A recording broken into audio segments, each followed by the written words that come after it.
As LeBron James gets a deflection and the Lakers go in transition, he stays in the backcourt, and the Suns are able to contain the initial attack, so you can see at this moment that all the Lakers are in the front court, but he's not even in the frame. Oh, there he is, right there. In an elimination game at home, down by 21 in the second quarter, I absolutely expected more out of the King. And if you stick around, you'll see why it's actually not surprising that the Phoenix Suns eliminated the Lakers, but at the same time, I'm not blaming James either.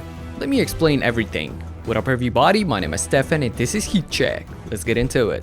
First things first, all credit goes to the Phoenix Suns. Like, look at this. You got 3 defenders literally standing in front of the basket. There is no possible way to get inside. And you got the 2 guys on the outside also being active. Wow, talk about executing a game plan to perfection. Just look at Crowder and all the pushing and shoving and fighting that he did in this game to help his team out with every ounce of energy, battling on the defensive end against a much bigger LeBron. Check out the multiple efforts here as he ultimately ends up with the block for the jump ball. And lastly, with another block saving what would have been easy 2 points here. But man, as much as it was about the defense, look at LeBron. He's got no lift whatsoever. That's the reason why he misses this layup in the first place in my opinion. Same reason why he misses this one as well. Come on now, Devin Booker should not be able to contain him in normal circumstances, right? And let's compare yet another missed layup on the drive against Frank Kaminsky right here to another drive from earlier in the season against Rudy Gobert, when LeBron hammered it down as the Defensive Player of the Year finalist actually got out of the way in time. My point here is, James did not seem to have the strength nor the endurance to go in these playoffs. You could see that in previous game as well. You could see him being gassed and hanging his head, not crossing half court as I already mentioned, being passive at times and flat out asking for a sub in the fourth quarter just as the Lakers battled back all the way from 29-point deficit to make this an interesting game down the stretch. The face says it all though, as this was far from the player that famously said, "The whole game, I'm playing the whole game," in a similar elimination type setup from a few years ago.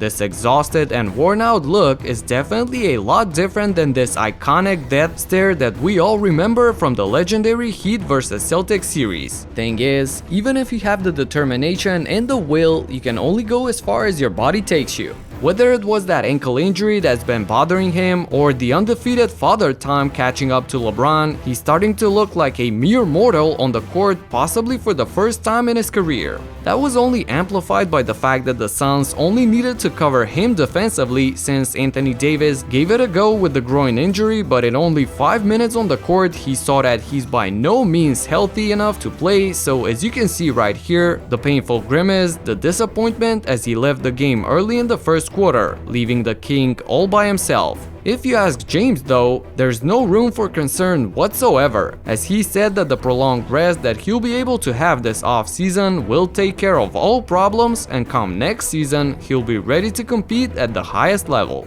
Obviously, number one thing for us is getting AD healthy. That's number one. Get my ankle back right, which I 1,000%.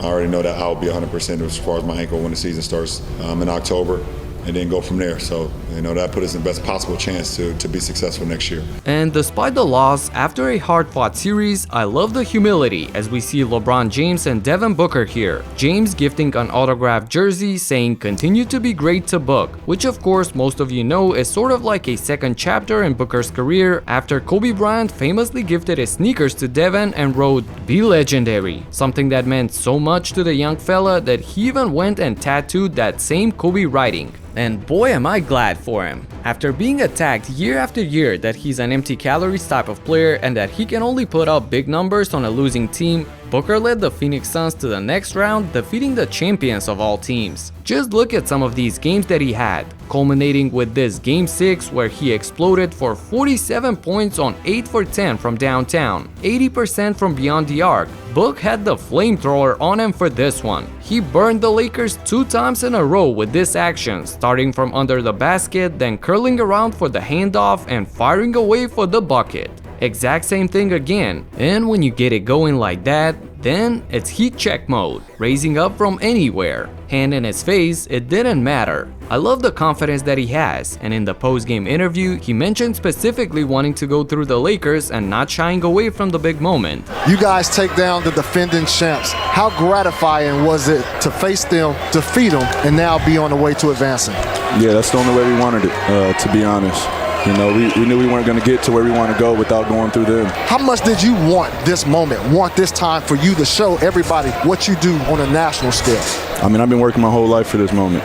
You know what I'm saying? You know, so it wasn't time to shy away from it. You know, so I wanted to put it on full display tonight. Although you can't go through the Lakers and have it be easy. It may have looked that way at the start with an early big lead, but LA stepped on the gas pedal and came back to make it competitive. So as the younger guys started to feel the pressure, the savior checked back in the game, the point guard. Look at these 3 straight possessions where Chris Paul single-handedly took over the game, injury and all. Right here, the hard drive, the skirt stop on a dime, turns, fades, shoots, and swishes it.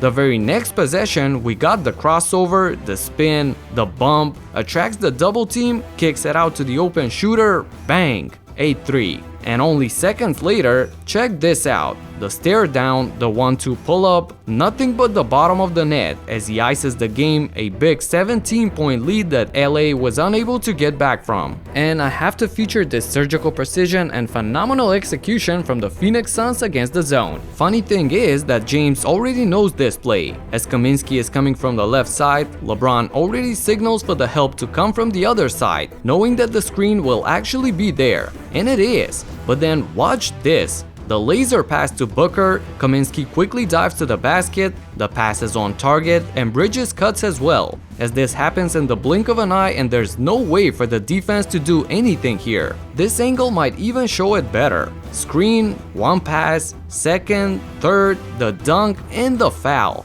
Absolutely amazing. Watching actions like this from both the Suns and the Nuggets would be a treat in the next round, and I'm looking forward to it. Man, I have to be honest and say that I love the fact that the West just got wide open, and instead of just talking about the Lakers and measuring teams against them, now we really don't know who's the favorite, and there are a lot of great teams in contention. Heck, we don't even know who the Jazz are going to go up against. All I know is there is a lot of exciting basketball ahead of us, and what I can advise Laker fans is to just sit back and enjoy it, despite the fact that their team will not be in it this year. This is going to be a long summer in Hollywood, and we'll see if changes are going to be made, but most importantly, I want to see how much longer can LeBron stave off Father Time, and was this injury related or was it actually age knocking on his doors? Is this finally the moment that he starts going down the hill that cannot be climbed again? We'll just have to wait and see. I don't know if you can tell, but I'm extremely excited now that we have all ball and no hype left in the playoffs, at least in the West. Now we can focus on great play designs and put the spotlight on new and lesser known players. Stay tuned. That's it for now. Subscribe and talk to you in the next one. Peace out.